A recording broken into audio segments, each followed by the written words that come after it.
Drop your location in the comments, because I need to know I'm not the only one who has lived something like this. I need to know there are other women out there who gave everything they had, and I mean everything, and still ended up with nothing but silence on the other end of the phone. My name doesn't matter. What matters is the story. And I promise you, by the time I finish telling it, you will understand exactly why I did what I did. You might even wish you had done the same thing years earlier. I am 67 years old. I live in a small house outside of Savannah, Georgia now, and most mornings I sit on the back porch with my coffee and listen to the birds and think about how strange it is that the most peaceful chapter of my life only began after I burned the old one completely to the ground, not because I wanted to destroy anything, but because I finally understood that some things cannot be fixed. Some things can only be released. Let me start from the beginning. My husband, Robert, passed away 11 years ago from a heart attack. He was 58 years old, and we had been married for 31 years. He was a good man, not perfect, but good, and when he died, I thought the grief was going to hollow me out completely. We had 3 children together. My oldest son was 29 at the time. My daughter was 26. My youngest son had just turned 23. They were adults. They had their own lives. And I thought, at the time, that losing their father would bring all of us closer together. I believed that the way you believe things when you are still innocent about how people work. For the first year after Robert died, things were fine. We leaned on each other. We had dinner together on Sundays. They called me during the week to check in. My daughter would come over on Saturday mornings sometimes, and we would drink coffee and talk about nothing in particular, which is the best kind of conversation there is. I missed my husband every single day, but I told myself that I still had my family, and that was enough to keep going. What I did not understand then, what I could not have understood then, is that grief has a shelf life in other people's minds, even when it doesn't have one in yours. After about a year, everyone expected me to be okay. And I was okay, mostly. I was functioning, but I was also a widow in her mid-50s with a paid-off house in Austin, Texas, a modest life insurance settlement, and a pension from the school district where I had worked as an administrative coordinator for 22 years. I was comfortable, not rich, but comfortable. And apparently, comfortable was all my children needed to see. It started with my oldest son. He called me one evening, not a Sunday, not a checking-in call, but a purposeful call, and told me that he and his wife were having trouble keeping up with their mortgage. He explained the situation carefully, the way you explain something to someone you are about to ask a favor from. His hours had been cut at work. His wife was between jobs. They had 2 kids in daycare. Things were tight. Could I help them out for just a few months, just until things stabilized? What mother would say no to that? I said yes. I started sending them $2,000 a month. A few months became 6 months. 6 months became a year. During that year, my daughter called with her own version of the same story. Her boyfriend at the time she was not yet married had moved out and left her with rent she could not cover alone. She needed help just for a few months, just until she could find a roommate or a better paying job or figure things out. I said yes to her too. Then my youngest son called. He wanted to start a small business. He had a plan, he said. He had done the research. He just needed a little capital to get started. He did not ask me to co-sign anything. He just needed the money. Could I help? I want you to understand something. I did not hand these things over blindly. I asked questions. I looked at what they showed me. I believed them because they were my children and I had raised them, and I thought I knew who they were. I thought the values I had tried so hard to instill in them, responsibility, gratitude, honesty, had actually taken root. So I helped my youngest son. I gave him $15,000. Over the next 4 years, I gave my 3 children a combined total that I am still ashamed to say out loud. I will tell you this, it was enough to have changed my retirement in a very significant way. I kept telling myself it was temporary. I kept telling myself they were struggling, and that is what family does. Family helps. Robert would have done the same thing. I even said that to myself out loud sometimes, as if saying it made it more true. What I failed to notice, what I refused to notice, if I am being honest, was the pattern that was forming right in front of me. My oldest son and his wife went on a vacation to Mexico about 2 years into me sending that monthly payment. They posted pictures on Facebook. A resort, drinks by the pool. I told myself they must have gotten a deal, or maybe his wife's parents had helped pay. I did not ask. I did not want to know. My daughter found a roommate after 3 months, but kept asking for the same amount of help for another year after that. She told me things were still tight. I believed her. I kept sending the money. My youngest son's business did not work out. He dissolved it after 18 months. He never paid me back. He did not offer to.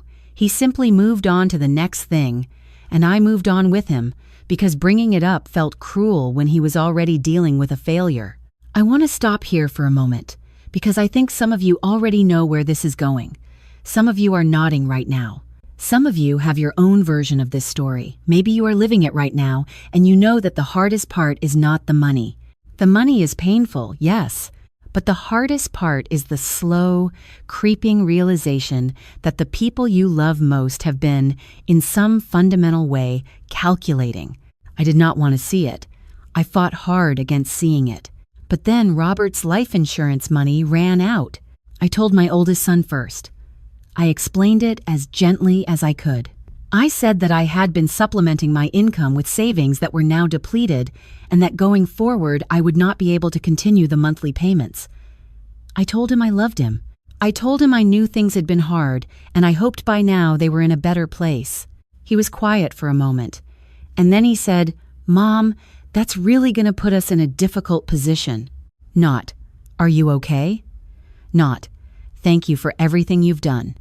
Not, "We'll figure it out, don't worry about us."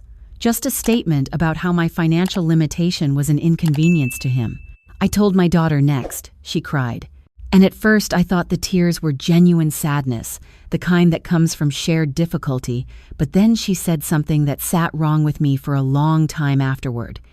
She said, "I just don't understand why you wouldn't plan better for situations like this." As if I had failed a test she had been administering without telling me. My youngest son did not take it badly, at least not out loud. He just said, "Okay," and got off the phone quickly. And then he did not call me for 6 weeks. That was the beginning of the silence. At first it was subtle. The Sunday dinners became less frequent. The midweek calls stopped. My daughter, who used to come over on Saturday mornings, started having other things going on. My oldest son, who lived 40 minutes away, might as well have lived in another country. When I reached out, I got short responses. Busy. Tired. The kids have been sick. Let's plan something soon. Soon never came. I want to be precise about this because I think it matters. The distance did not come all at once. It came the way cold comes in November gradually, 1 degree at a time, until one morning you realize you are freezing and you cannot remember the last time you felt warm. By the time I understood what was happening, it had already been happening for months. I was not invited to my oldest son's younger child's birthday party. I found out about it on Facebook, like a stranger. My daughter got engaged. She told me 2 weeks after it happened, in a text message. My youngest son moved to a new apartment and gave me the address only when I asked for it directly, and even then it felt like he was doing me a reluctant favor. I lay in bed one night, it was late October. I remember because the pecan tree in my backyard had started dropping and I stared at the ceiling and I thought a thought I had been avoiding for a very long time. I thought, they were not calling me because they love me.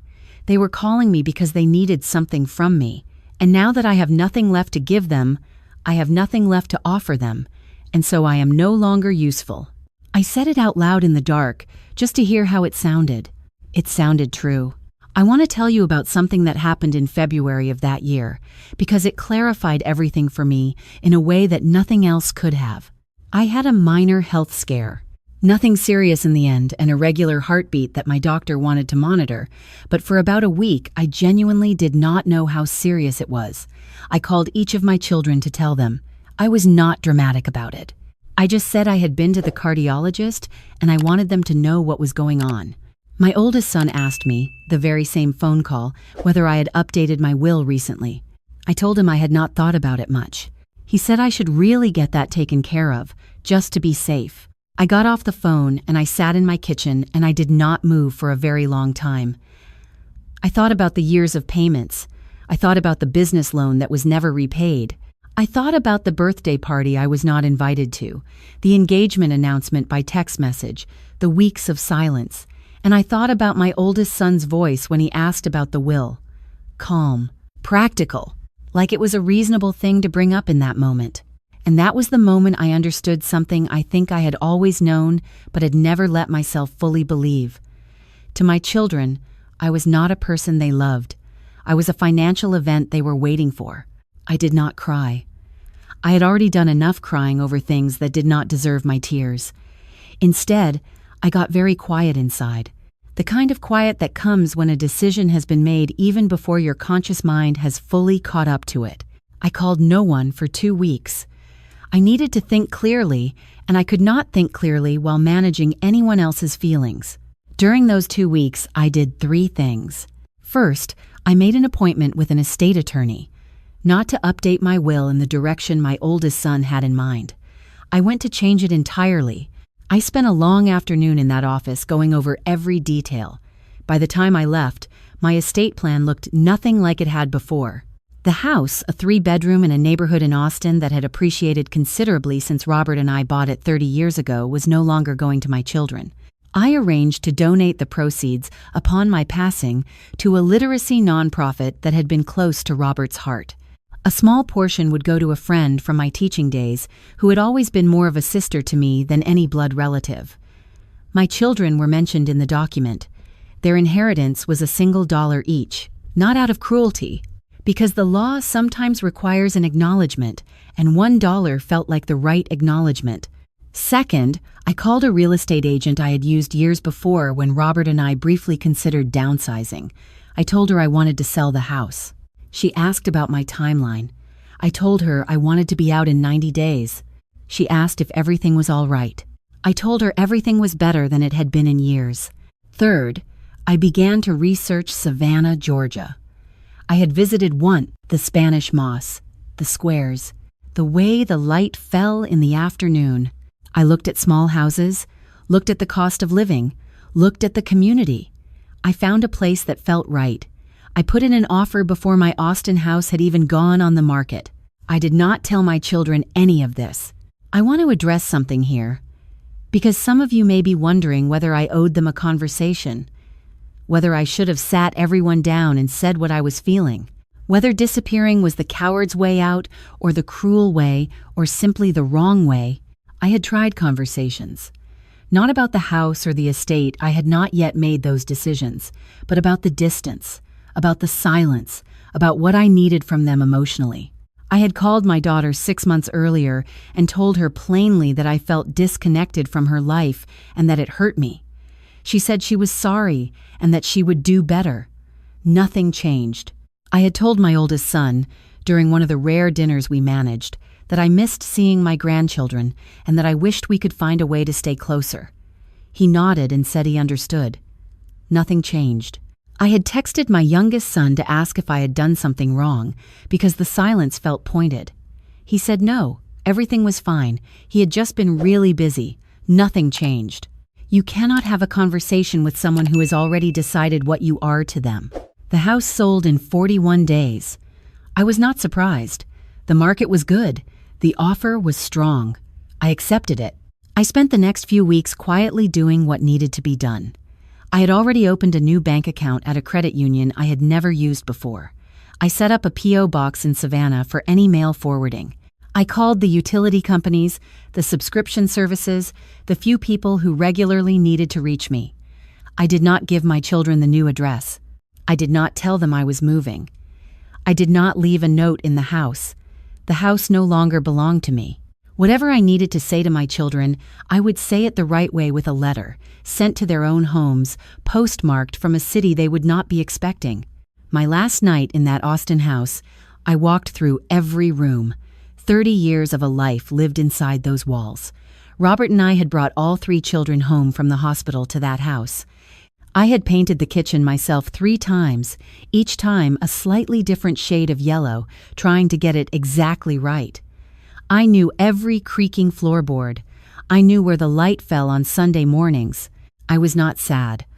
I was something more complicated than sad. I was closing a door that needed closing, and doing it with my eyes open, which I had not always done in my life. I loaded the last of my boxes into the moving truck, and I drove away without looking in the rearview mirror. 3 weeks after I arrived in Savannah, I mailed letters to each of my children.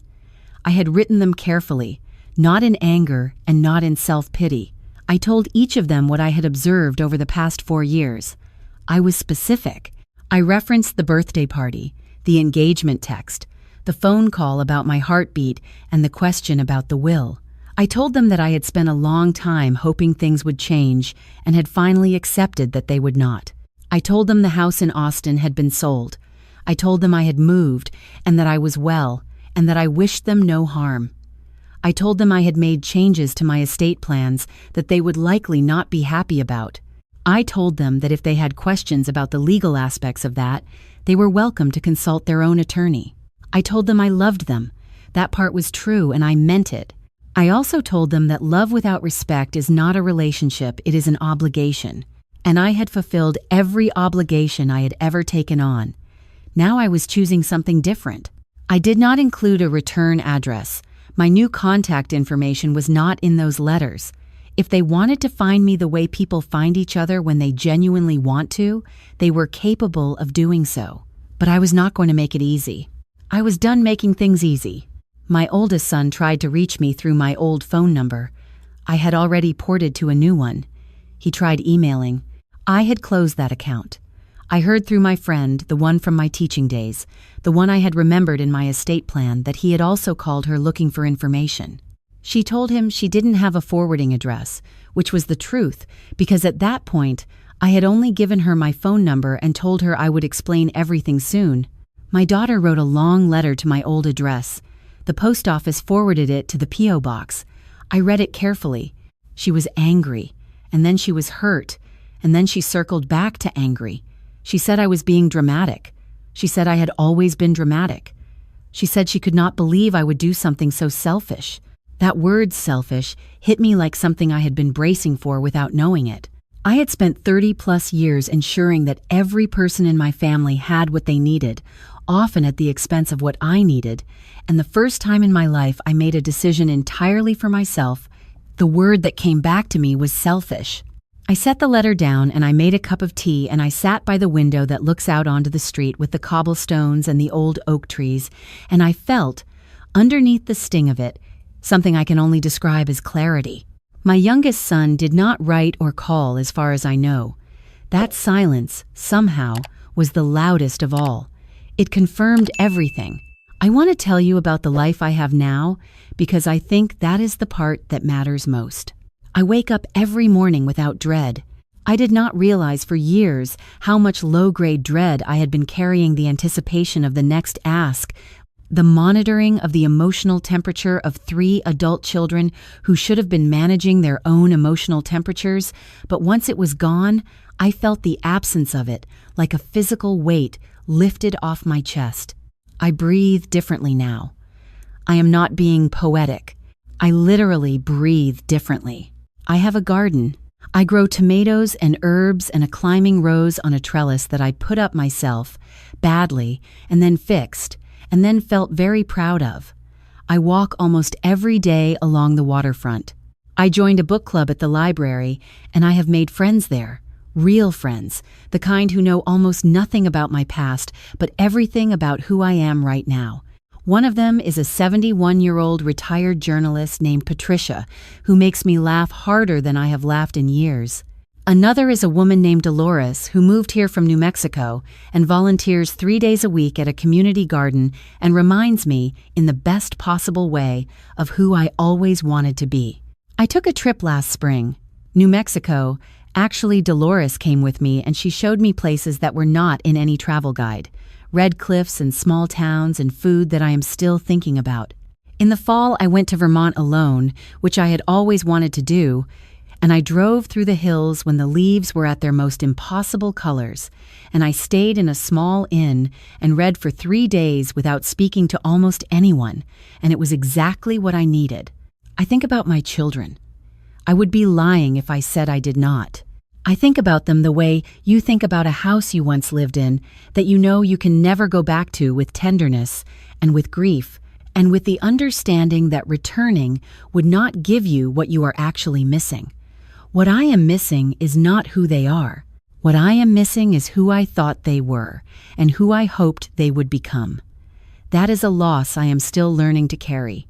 I do not think it ever goes away entirely. But I have also thought about something I want to say directly, because I know there are people watching this who have asked themselves the same question.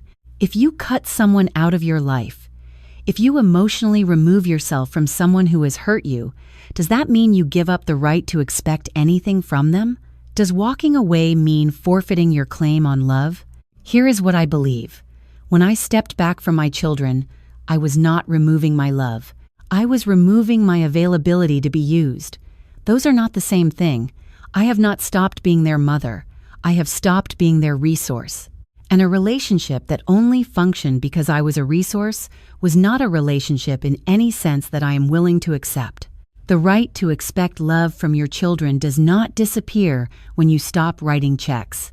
But the expectation that they will offer it freely, that expectation was always going to have to be earned by them, and it was not. So I took the expectation away too, not to punish them, because holding on to an expectation that will never be met is its own kind of slow damage. I released them, and in releasing them, I released myself.